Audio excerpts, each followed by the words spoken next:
Yo guys, मैंने आज एक वीडियो बनाई जिसमें हम बहरिया जा रहे हैं, एफिल टावर पे आज आतिशबाजी है हैप्पी न्यू ईयर की। तो आप सबको मेरी तरफ से हैप्पी न्यू ईयर मुबारक हो।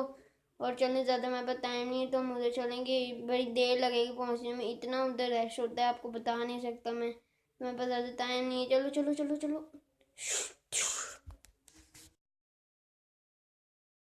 बताता हूँ आपको आतिशबाजी कैसी होती है, थोड़ी सी टाइम लगेगा। ओके, अल्लाह हाफिज़।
घर आ चुका हूँ, बड़े मज़े का ट्रिप था। मेरे मोबाइल में बहुत कम चार्जिंग है, बंद होने वाला है, तो चलिए जल्दी से ख़त्म करते हैं इस वीडियो को। हमने लाइक से सब्सक्राइब करना था हम दिखा के। ओके, अल्लाह हाफिज़।